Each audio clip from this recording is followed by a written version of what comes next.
Ya, terima kasih Anda masih bergabung bersama kami dalam Market Review pemirsa. Dan berikut ini akan kembali sampaikan data terkait dengan pergerakan suku bunga acuan atau BI rate. Seperti apa pergerakannya, seperti yang bisa juga Anda saksikan di layar televisi Anda. Ini dia pergerakan dari suku bunga acuan Bank Indonesia atau BI rate dari Desember tahun lalu di 6%. Kemudian di Januari Bank Indonesia mengambil keputusan untuk menurunkan suku bunga acuan menjadi 5,75%. Ini bertahan sampai dengan bulan April, kemudian di bulan Mei turun lagi menjadi 5,5%, bertahan sampai dengan bulan Juni, kemudian di bulan Juli ini Bank Indonesia menurunkan kembali suku bunga acuan kita menjadi 5,25%, yang diharapkan tadi dari sisi ekonom, pelaku usaha, transmisinya ini juga bisa cepat yang akan dilakukan oleh perbankan lainnya begitu setelah suku bunga acuan Bank Sentral dilakukan begitu.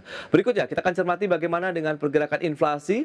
Ini yang juga menjadi salah satu faktor yang diperhatikan, dicermati juga oleh Bank Indonesia.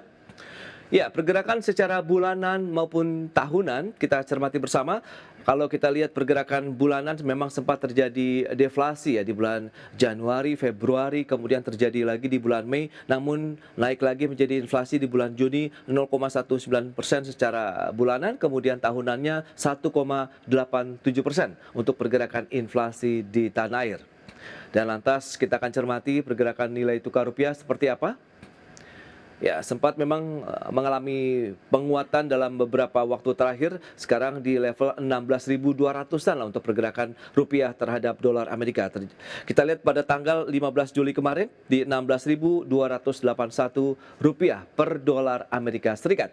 Baik, kita akan membahas beberapa data yang sudah disampaikan kepada pemirsa tentunya dengan narasumber kita hari ini. Ada Bulana, kemudian juga Bu Sarmila. Nah, Bulana, dengan beberapa data yang sudah disampaikan, pergerakan inflasi yang juga sudah Anda cermati, kemudian pergerakan nilai tukar rupiah, berarti menurut Anda dengan level saat ini untuk BI rate ini cukup ideal, kemudian seberapa positifnya bisa menjadi booster nih untuk dunia usaha di tanah air saat ini?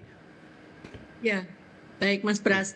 Jadi kalau dilihat dari nilai Ya, 5,25 ya, barangkali BI pasti punya hitungan. Saya oke. nggak punya hitungan dalam arti apakah ini sudah ideal apa belum. Hmm, Tetapi kalau kita bicara konteks tadi yang transmisi tadi, ini yang harus diperhatikan. Oke, BI rate turun 5,25, rupiah relatif stabil, inflasi juga relatif terjaga baik iya. gitu ya. Dan saya pikir 2 bulan Juli pun inflasi mungkin masih naik, tapi Agustus bisa jadi secara bulanan melambat karena aktivitas masyarakat sudah berkurang banyak di bulan Agustus. Kalau Juli kan masih ada libur sekolah ya 2 mingguan ya, itu mungkin bisa menjadi pemicu inflasi. Jadi mestinya sih BI rate ini masih bisa turun. Nah, tetapi katakanlah turun sampai akhir tahun banyak yang memperkirakan sekitar 4,75 sehingga masih akan ada penurunan sekitar 75 basis poin lagi. Oke. Dengan asumsi globalnya nggak ada masalah ya Mas Pras, Iya. karena global ini menjadi kunci sebetulnya karena akan terlihat di pergerakan rupiah. Nah, tetapi dalam konteks kita membutuhkan stimulus dalam perekonomian, ini yang mestinya bisa didudukan bareng nih dengan Hmm, perbankan. Oke, BI rate turun segini. Secara ya, artinya pengalaman sebelum-sebelumnya ketika bunga itu turun, yang paling cepat turun itu suku bunga deposito atau suku bunga tabungan lah. Ini akan cepat turun. Tetapi yang tadi Bu Sarmila juga katakan, kredit ini masih tetap aja nangkring di 10-12%. Akibatnya apa? Nanti NIM, net interest margin bank, itu yang ada makin lama makin membesar. Sementara pelaku usaha belum mendapatkan insentif yang cukup baik karena tingkat bunganya masih cukup tinggi. Barangkali ini yang perlu terus-menerus BI melihat apakah bank ini masih terus membuat NIM yang tinggi at the cost oke. dari kegiatan usaha, Mas. Karena cukup mahal juga. Tadi Bu Sarmila mengatakan 80% untuk korporasi. Mungkin korporasi besar nggak ada masalah ya.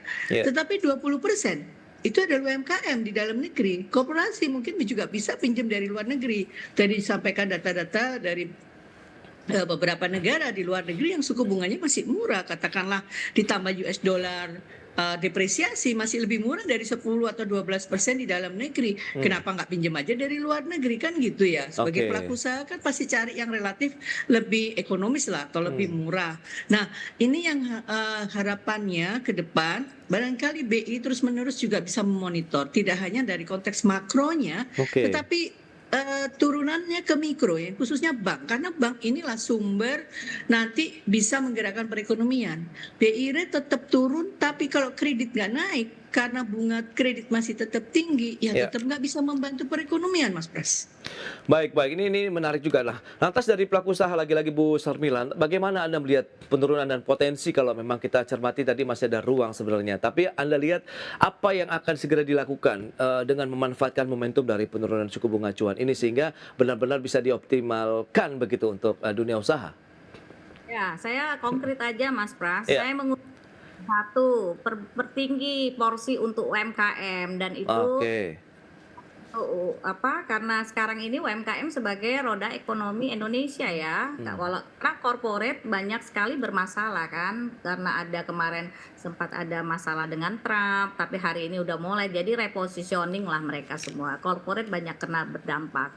Sehingga kalau ini terjadi, ini sangat membantu untuk menurunkan NPL-NPL. Jadi konkretnya adalah tingkatkan pemberian kredit kepada UMKM yang porsinya ditingkatkan tidak hanya 20%, tambahkan sedikit. Kemudian bunganya cepat diinformasikan, jangan sampai sekarang ini bank lebih mau memberikan kepada ini ya apa sun ya. Jadi surat berharga Oke.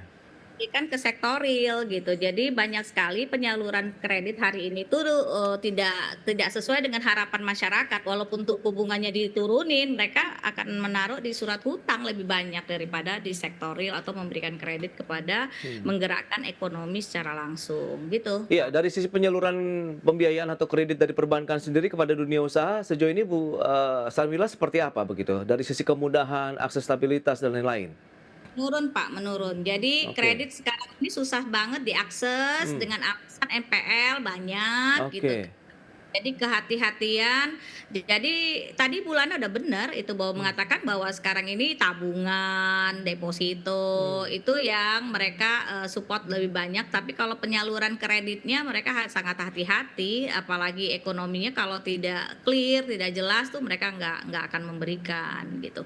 Nah, ada Koperasi Merah Putih sekarang ini kan ada 80.000 Koperasi Merah Putih yang nawaitunya niatnya itu di bulan Juli ini akan banyak menerimakan pinjaman KUR. Nah, mudah-mudahan lewat usaha-usaha itu kita lihat progresnya ke depan 1 bulan ke depan. Apakah itu realisasi Oke. KUR itu bisa diakses oleh Koperasi Merah Putih atau enggak nanti itu. Ya. Baik ya, itu dia berbagai upaya juga dilakukan pemerintah untuk bisa meningkatkan lagi penyaluran kredit untuk usaha UMKM khususnya mikro ya untuk di pelosok-pelosok daerah. Nah,